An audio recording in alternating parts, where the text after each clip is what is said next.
Chan sin tha ma thai ziak bung som pali chang som ni pariat le som ni pakua tin veteran asanga lalpa nangini chuan tui chunga ine na kal thu mi pero atia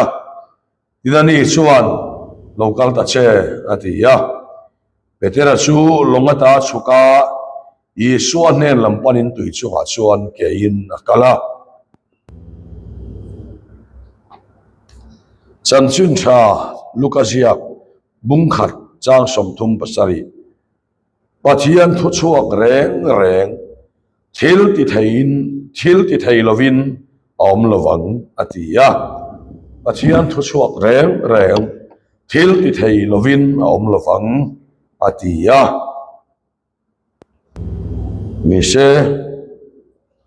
Timothy ne Jacoba le khathon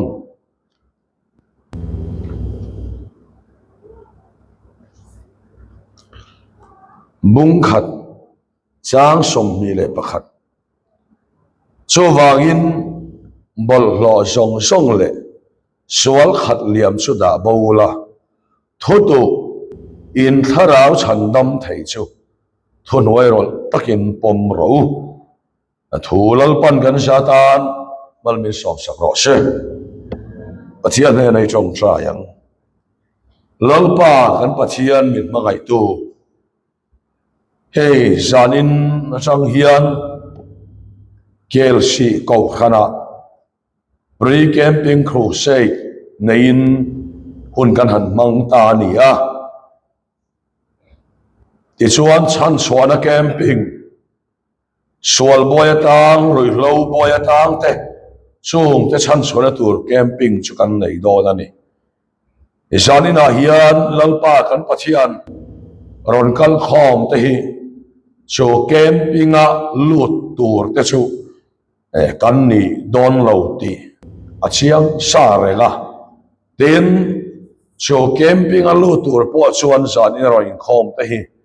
han in som tak chi po kan ni bok lo ani a lut tur te kha chu kan ril ruina atin zon chiang sa anoma amaro su lalpa he kan pre camping crusade hi he kan kem na tan chau ni lo thil danga kan nuna I lut na le itak na kan khiat fiat thei na tan em kima kho kan ho tan mal min som sakang che hei Isu Krista bingin kan di le amen le zanina kan thu pui atana kan than chua chu pathian thu chuak ti mangin pathian thu soi kan tumani pathian thu chuak ti chu enge ni kan ti chuan om sian soi fi lo ke la kan ti min ki soi anga ya kan ti min ki akape gospel rema ania Greek chong te ani deu nuwa ya de chuan pathian thu chuak ti om sia chu mi thiam te chuan thu logos sakha pathian thu hi logos ani thu Greek chonga logos ani thu te an soi thina so tiang chia chuan heng kan Bible chunga mi song song po hi logos chon ni vek ani te chuan chu pathian thu a chu mi mala mi mal nun atana alo shen na alo tho lo khan pathian thu chu ni thawa ma se thila ti thei chong me lawani pathian thu khan ni maya thila ti thei chong lawa tiang chuan atirin thu om atia pathian chu lele wa siam ma de na thu alo om to ni po kha asiang em mani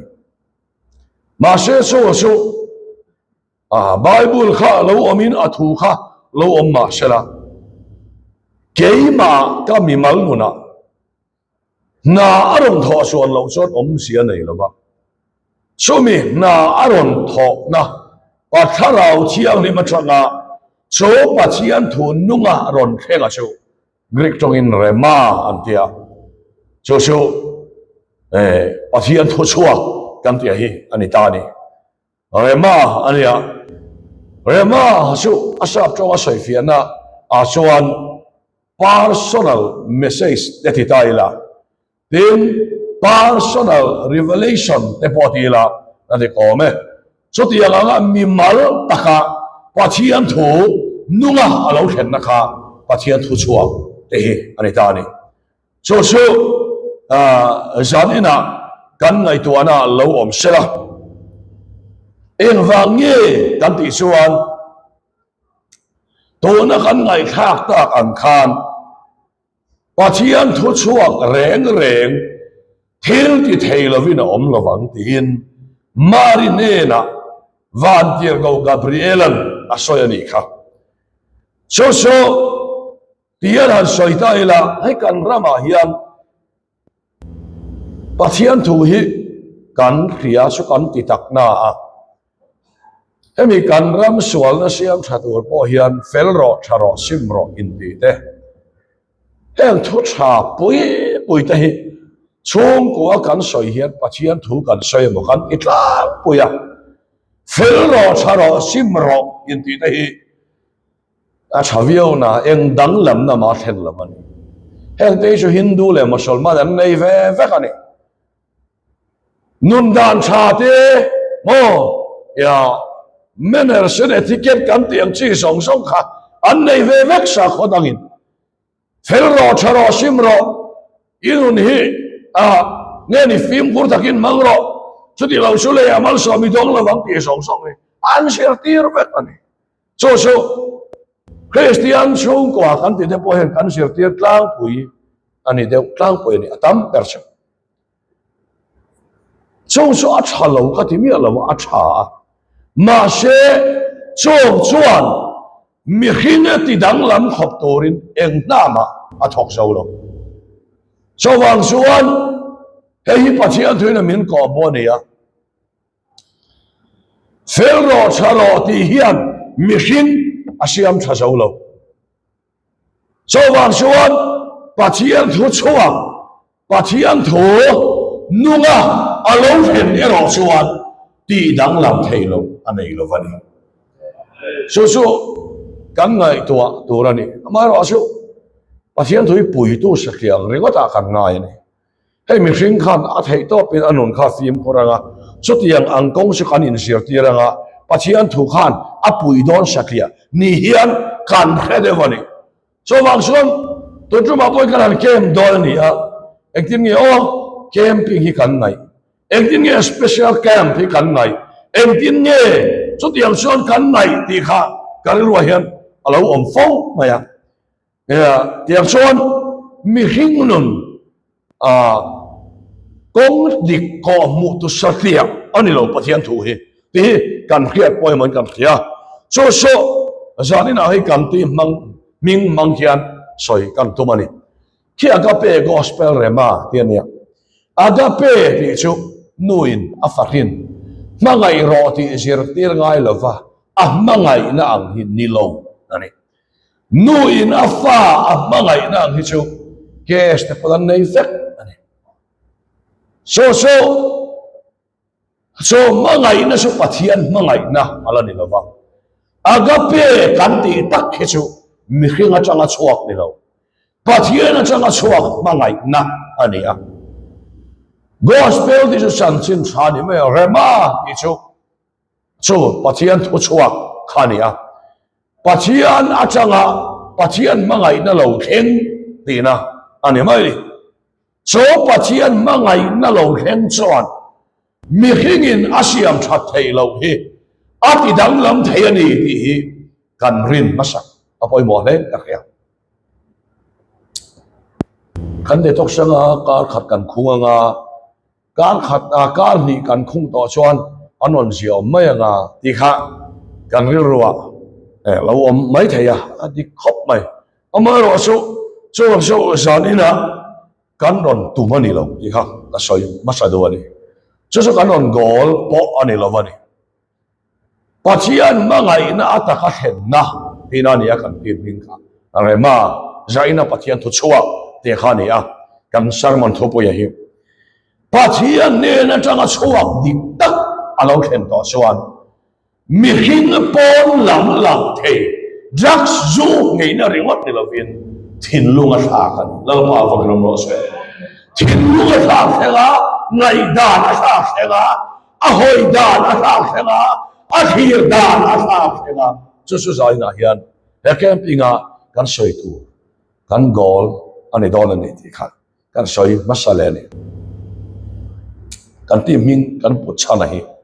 soi lang lok ila kan tim kan din lim khan akal ho wa khami phok pho pui kan nia keima nge po na tun ma havel lama lo ta ve khep to kan ni thawa yang chuan kanu le kapa te point thu tha hi min khil fo the tin khotlang ang vdp te am te point thu tha an khil fo kan nia so ti ang anga an lo ti chen kan nei tin tan in a te pho an lo tan tira so ti ang anga siam that duma kong tin re nga an dei to kan ni hloma kan tim kha a speaker sopin ma se kar soilan do chu chung ang chu mi hin chung ril kha khen na ni pon lama fel ro sim roi sim lo chuan tia in vau na te hian mi hin thin lum a kha khen thalo pathian mangai na taka lo khen soi mi hin kha kha khan pha ati dang lam pha chu tiang tak chuan khavelin ati dang lam thei to lo kha khavelin el gol na chatin renin ati dang lam thei lo kha kal dariya pathian mangai na lo lam chuan chungil la khoya kha khen ta ati dang lam da ni lam pa phang lam lo se so ka testimony aya alo pui so paso niki khru sa testimony here ni mau lal pa la le maya so ta ato soi chu hey here ni Pastor David Wilker Sharan Pathian thu bakhil khan kata a testimony soi kha ro pui kati khop maya ta chuan niki isor mangai chati vakhia ni niki an pastor local to so to man min mangai nom sia po ka khelo I local le ni son ka chan som ve kang che pastor chuan niki min chan som ve ma la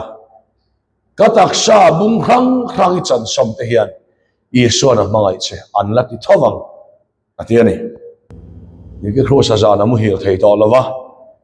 Pastor Jose chim turin avakal ta asar mo nangai kha lali so de nei to ta pian tharna lo chang ta ni chumin nowa a testimony soi chuan kanon hi khoi china kamel mai puttu min bechon puttu min ka bei ve kamel mai na thua min bechon ra thua min ka bei ve ma se he pastorin i so na mai che ti su a bei len na ka khelamani pathian ko ngelo no se Pathian hey generalia pathian thu bega kan khia thi omani a soi pun thiam takin ga soi thai ka khelo thai in han turi mi tuin en pon ka som thai ma se so rema ama khen ve si lawa second hand knowledge ke ma changa khia chhot le chuan min mai za na wangin ai la na ala manga rei lava achang thei lova nga atole maya so wang suan pathian achanga chua nge alo khen lai ta ni lau pa phang ro so mi tur chor kau khanin kha da thiang la in chong trai kau ka wa ngai poisa khan le wa ngo ti na ke mo thei lo den so ti nga wa ngot khan dang lam na khen don mi lo den a soi to lo ma wa ngotin pathian na thok ma don lo rema pathian changa suak le ya lai lo pa phang ro no hey bible mangatia atam puya kanin zeltin ani lo pathian changa suak ngai kha alo khen an ma ni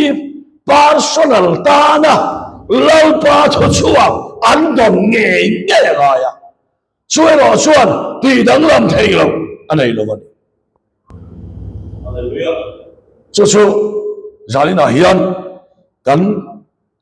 nai to athora ne te hi kan rilwa lo khetang taila sao me tiệm xuân số anh em vàng số mi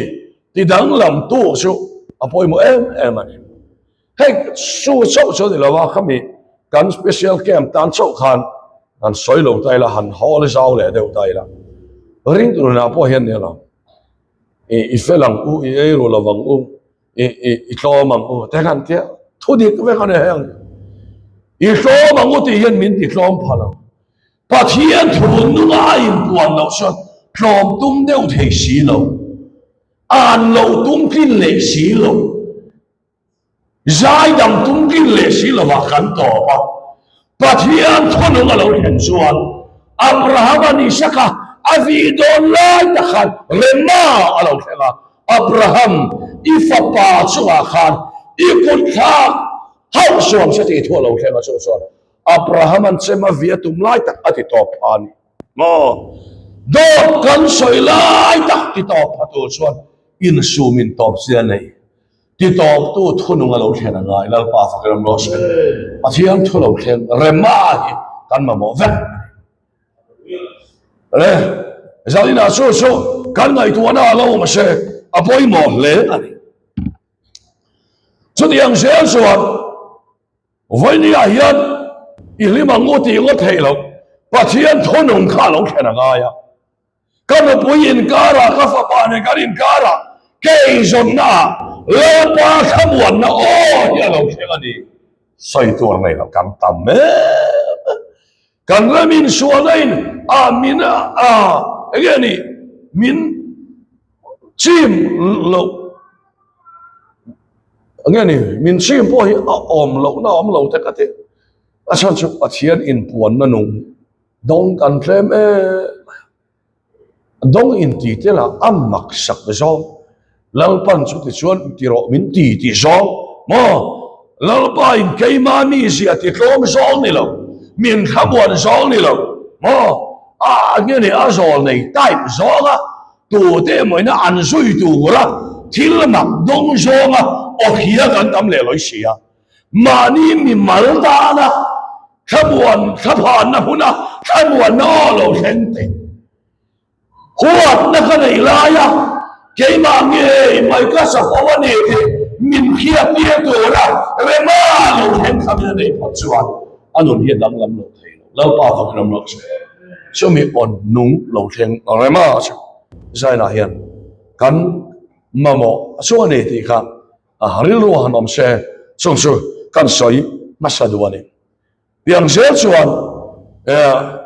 hey thì hiện kan Christian top maya han ti le ve khang lang ila hey bai bat Christian na kan pianga ko khana lo oma kan in mang ve topa amaro su pathian revelation keima mi mal nun taka voina cafe ko ngani amo pathian thamuan na o ani amo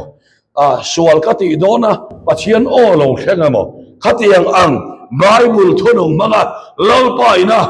ka thin lunga thua soina khatiang ang kha alo thlen chuan min ti dang lam do ra tiang chuan sumi min ti dang lam thei pathian thua chu pathian thu chuak alo nia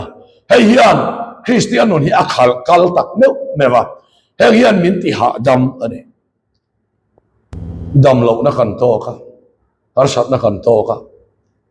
ka covid lai te khan ta covid ve sugar nei ka nia blood sugar sange maya covid khal ron ti sang zuala ka bp ron sanga mase bible chiar manga pathian onung khiat kathum lova pathian ena in paul thin kan ni mangin bible mangin lalpan o min khiat tira se ola mu na sia me ta so nang yom si jing kha zarin tu fin ge to pa mai le ko tin min kai don pathian hian hen nat na le thina ko tlang a kom point in ne na kom don ni rema kha lo khen ka ni lalpa fa no hei tuar chua tum ngor kha kan ni lova rema lo khen o mani so chuan mi malo ta kan ne na pathian in puan na lo khen khan mi hing nu na thak dang lama ti dang lam thei lo anei lo mani ti zamina kan khian apoi mo le ani so nè pathian thôi là min cọ mu anh ấy cho tiếng tôi xuân ở sai na hiền em pathian này nó thì đắng làm thầy lâu anh ấy lâu gì hết anh kia là bôi mỏ lên mà số mi thì đắng làm na rema lâu khen tôi xuân câu thanh niên tí tôi cắn tí to lo cắn câu khó mà lo tí ngó ta tọt lo Moses xuân Israel phát thì lum vek đòn khan lalpa em mi te hi iti lum vek ai xuân ile khabua ka min kha thai bo mai anuna tha tak taka cho mình mua lalpa ron seta angai dam ta ni với khan na tang te bo kan lo ma lo pom le maya nè tiang xuân na kina kan la ti se lang he rong bo na hian eng angin nge kan khotanga ruyan tam maya an thima yang ti su kan lawang adikam ama ro su pathian in puan na nung tak tak alo khen thena tu hian mani in kalsanin mani nun thak tak taka pathian kan au hi angai don keni pon kan ti tak tak don kai lam phei chu tim hian pathian ro puina ni se so anei don lo camping camping pathian thua kan lu huna detox lai chu an eyanga detox so nu achon ei don lo ti mai hi tim lampon kan du lo wa so wa chuan ko han mi pui po ti tak tak ro hei in hoi hera chang hian in ngai sak lo mel riu khotanga kun silna ten man mai tu bang ti ka taw am re khop hei pathian thu kan soya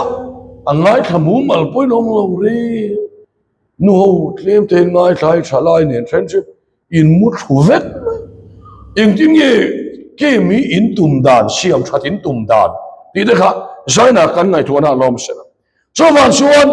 hei kan kia chena poi bo le mai lalpa thu chuak chuan mi khinga ti dang lam theya em anga thil lung khau po athak khen theya pathian ti dang lam thei lo anom lo ba ke ni ti dang lam tum re wa chen om se nei don lo ba lalpa da thak khen poi mo don le chu zalina ne pathian thoina min ko mo chon petera lali soron kala dil chunga tui chunga bisir ten mui kha mon lo tia ta chuan lali son mui kha kan lo ke ma kan ye te so vele veteran lalpa nang ni chon in na kal thu min perong atia tui chunga local ta che ti ma som khan petera kan thei tui chunga me khan kal ngai lo khomu la sawan kal che me khin kal dan ni lo thil le ling lu to kan ni mo thil thei ani lo mi khin tan tui chunga kal kha lali suwa changa thu lo theng ta local ta che ti thoran suwa ta chia su local ta che ti thu kha ai ma suan sui suan ne changa tho chuak suan thui tak petara tui chunga akal tir ta ni thei lo kha a thei tir ta ni chu ti am chia suan zalina po hian pathian thu chuak thel ti thei lo bi nom lo wa in bible in ko bua so wang suan pathian thu lo khen suan ti dang lam thei lo anei lo ke ni hian em ma kan ti thei lo so kan lali son ke ma lo vin eng ma ti thei hek lo chawatia so wang son ke ni lam hian eng ma ti thei kan nei lo wa pathian thu ro so thil ti thei lo wi nom lo wang atia wang pathian thu khan ti dang lam thei lo anei lo wa nei ti chiam takin zanina pathian thu min ko bua so wang chuan ko ro kan pathian hi i awang miang he ai na sa sok hian mi tuinem chong in ai tin nge kan mu kha baal mai pui thiam te le elisa in ti sia kha an mai cham song kha tui an lei a hu feka an lei poin elisa chong cha ya van chang in lal pan nei aron kha mai sam song a ka fai ta ang khan Pathian tan chuan ti thei lo om lova amaro so me kheng hian en na kan tha thei lo Pathian na chang lo chuan ngei ro sim ro tha ro ti ro thi dang lam na ani lova Pathian na chang a chuak sau he dang lam na khen tuan so wang chuan ei kan camping a po hian mumanga in larna ti vel kan soidon lova The Bible says, Pathian to chuan ti hian a soitin kan soidona Timothy thon ni bung thum chang som paruka Polan Pathian ne khathu song song hi Pathian thok khuma pe ka nia Siam lo chan tir ko nga te zil ko nga te fel na ser tir ko nga te sot bokan so wa chuan zaina hian Pathian thu chuak so ikan ta na luwa Bible ama thu chuak ye kan ta na luwa so wa chuan khai mama ifel lo chuan khem munai kal don nia tia isual chuan chu tiang khat yang chuan fel lo tharo simro in ti hian mi khinga ti dang lam so lova ti dang lam thei om chun chu kanin chunga Bible thu ngai nu le pa arik tam te hi poimo om dan tha nung chang tha in ko mu vak vak te chong ko siam that na ni lo chu aya poimo sok su nu berka wo in chu he Bible sa hi kari ro lo langa ti te hi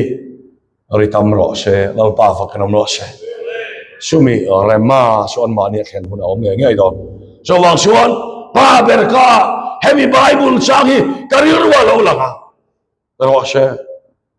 ai kan soi zau le lo kanga kan ram hi kan le chia Pathian tu hen kan lang lo kan tak lo lu tu kan nu le pa te po kan in en fia vet ngai ka khia rong bol tu thatak tak nia ka ngai te an ka a hen Pathian tu awa han chuak klem Hei taksa anva in man chia hian an thin lung hian ala loli suan heng mi ten an kai min choi moya an thin lung ero suan min hat sia tiang ti kha an thin lung in min hat sia tiang kha so tiang suan thin lung a khat liam su kai na puang suak chin a soi suak chin isra tia so wang suan khai ni san chu ente hei mi en chu tiang khatiang son min lo rela kan thin rim viau do na ma se ka thin lunga Pathian thua lo khena akharama lo pan thua lo su ngoi le min ron ti ta a ti dap dap te an va han kle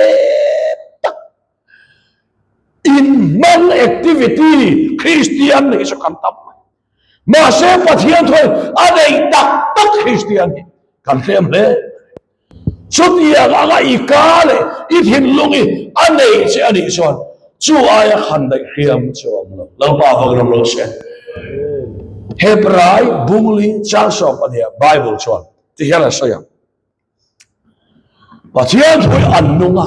thila ti theya kan dai khiam don engang ai poina khiama nun na le tharau ro to le thi per ram khopia ina sum the ni atiali so wang suan kan dai khiam don ania wangin a phel zo lo en aga thin luk sak poli se lal pa hian ti ne zo lo anei lal pa ko lo so wang suan kan edik veite ai ma hian an nu le pa an chen pui KTP anga an u le nau rong bol tu te pawala anga rong bol tu te kong han mei che anga rong bol tu te nuna hian Pathian thu tak tak hi alu tem kan kai na soi chua kem cho so thil ti thei kha kan mang chua kem ti ngai to chen ngai he maya chu aya thil ti thei dam chu khovela om lal pa gram lo se min lo thiam lo ola kan u le ka pa hi kan tlang wa lai chuan fan call thiam lo an ti chi an u nau te dang fai chu an cha chau cha pa u nau a u nau fa te dang ni lovin a u amo u nau pa fa te u nau nu fa te ha khovel suala hian an tal lavani an la no pang no ka in khol thiam lawan te ma se kanu le ka pa hian pathian thu lo hi an ka soi turan khelawa an ka ari thina choti ang suan an ti ani thina choti ang suan an chong chaya zana ni se ari in bedroom katan an chong chai thina ka ngai em thin atira tak suan ma se chu an chong chai na le an ka thu chuak chuan ka thin lunga hian chiang in a in tu ta mi piang vati ve ma ila nuam ti lo na min nei ti wa so mi ki le to son ke ma kha thuan tu ta ni jacob parasai thoto in kharau chan dam thei chu thon hoi ro takin po lo ma fa na mo se thoto kha ke ma hian an nei mo bible thu nge he ni scripture nge a hi om dan cha nung chang cha ni lovin pathian thu chuak nge kha an tu ani chu chuan hong le khata min soi dang lam ta mi thara min siam ta ni dal pa fa ram lo se chu tiam chuan me jani la hian e kan ngai to chian tak meu hip apoi mo le in ka khia chu thu nge chu tu na po hian lo tu kan tum do na cho wang chuan no le pa te po lo ngai to chiang na nang ma ni na in be sei da na nu le pa te na in be sei da an no poi pasal ten an be sei da na khovela nung chang cha lan ti ringot ni lo an ma ni a pathian in puan na zo lo be sei so lal pa fa ngam lo se an on so huna om dan cha ringot ni lo an ma ni a pathian in puan na nge khalo be sei huna so ti ko son pathian po lo ao min lo au pui ve ro ko hanau ten ia wa uti hi zon ina kan soi thai ni se chu pathian thu suak chuan thil ti thei lovin om lovang ko hanau po kan lo chong chai na sato ang ti arin oma pathian ti khom lovang ti ringila pathian nge che ro se an ma ni om anom dan tu kan be se a in an ma ni pathian in puan na kan be se na kha lian zo ro se atho kan soi telal pan gan sa tal no so no se